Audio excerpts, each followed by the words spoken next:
내 죄를 내가 알렸다. 오늘날 법치주의 대한민국에서 아직도 이 소리가 들리나요? 법정에 가보십시다. 열의 아홉은 억울하다고 말합니다. 그리고 억울하다는 사람들의 대다수가 원님재판을 탓합니다. 물론 여기에서 원님재판은 죄 운운하는 것이니까 형사재판을 의미하지만 민사재판에서도 원님재판은 여전합니다. 오늘날 형사재판에는 참가하는 사람들의 역할이 분명하게 나눠져 있습니다. 판사가 있고 검사가 있고 피고인이 있습니다. 판사는 법원 소속이고 검사는 행정부 소속이며 피고인은 일반인입니다. 그런데 피고인에게는 변호인이 있습니다. 변호인은 역할이고 변호사는 직업입니다. 변호사는 국가의 자격증을 따야 하는데 이전에는 사법고시를 통해서만 가능했으나 이제 사법시험은 없어지고 우선 로스쿨, 그러니까 법학 전문 대학원에 입학한 후에 변호사 자격 시험을 보고 합격해야 가능합니다. 재판에는 형사재판 외에 민사와 행정재판이 있는데 형사재판에서만 변호인이라고 부르고 나머지에서는 대리인으로 부릅니다. 더욱이나 형사변호인 제도는 헌법과 형사소송법에 터잡은 반면 민사소송의 소송대리인 제도는 단지 민사소송법에 터잡고 있습니다. 그냥 관행적 차이가 아닙니다.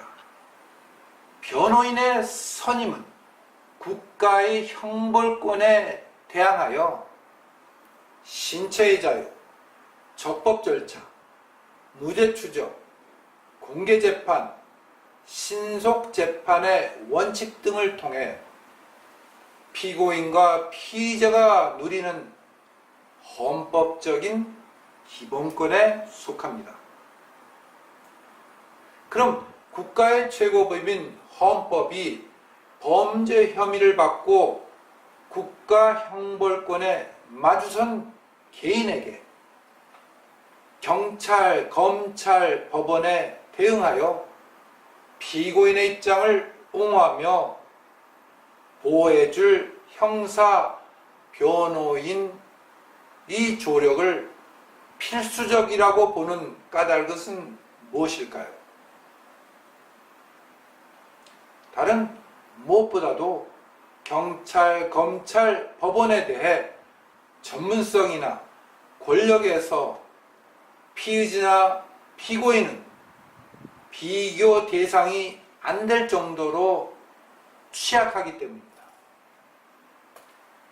다시 말해서 대등한 무기로 싸울 형편이 못 되기 때문에 법률 전문가인 변호인의 도움을 받는 것을 피고인과 피의자의 권리로 법원이 규정한 것입니다. 그래야 재판이 공정할 수 있다고 본 것입니다. 그래서 피고인이 변호사를 선임할 경제적 능력이 없으면 국가가 무료로 변호사를 선임할 수 있는 국선 변호인 제도를 운영하고 있으며 이 역시 헌법사항입니다. 그래서 요즘 갈수록 많은 사람들이 무료의 국선 변호인을 선임하기 때문에 젊은 변호사나 개업 변호사를 돈 내고 선임하지 않는 경향이 뚜렷해졌습니다.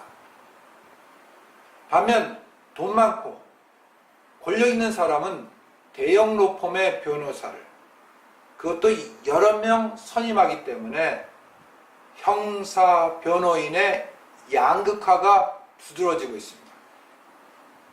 돈 없는 사람은 국선 변호사, 돈 많은 사람은 대형 로펌, 이렇게 변호사를 쓰는 패턴이 양극화되기 때문에 개업 변호사나 소형 로펌이 갈수록 설 자리가 없어지고 있습니다.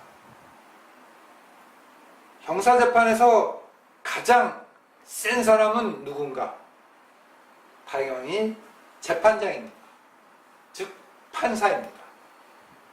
원래 판사는 검사, 피고인의 공방을 잘 보고 판단하여 유무죄는 물론 형량을 결정하는 역할을 맡는데, 그 엄청난 권한 때문에 헌법이 특별히 판사의 역할과 권한에 대해 제한을 가합니다.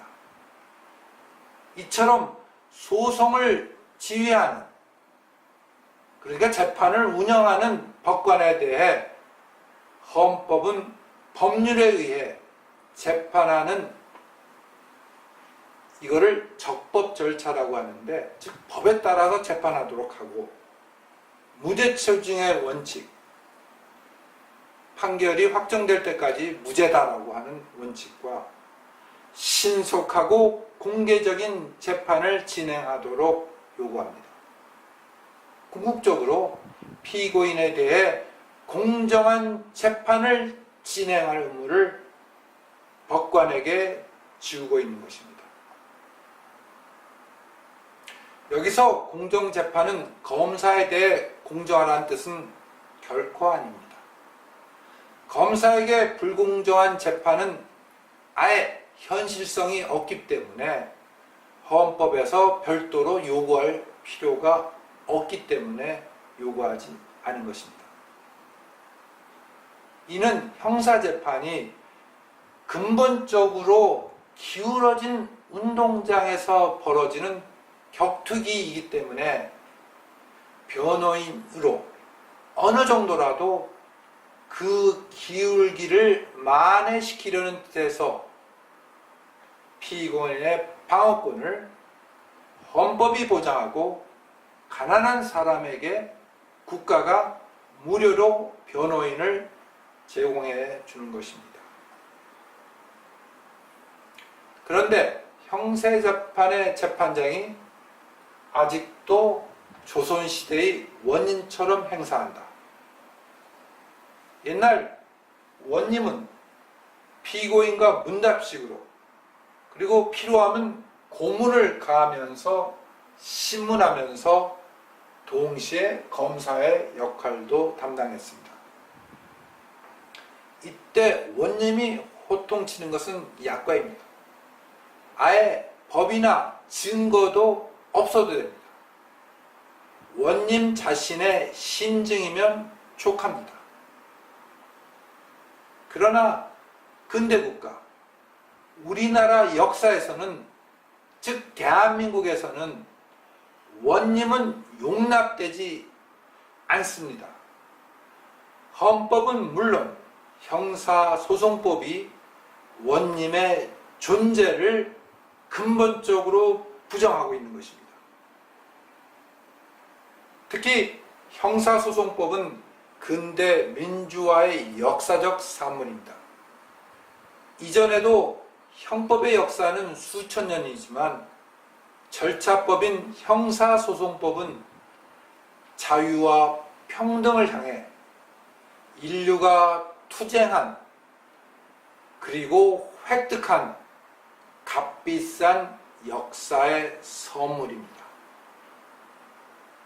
그래서 형사소송법은 법치주의의 발전 정도를 표시하는 계량기가 됩니다.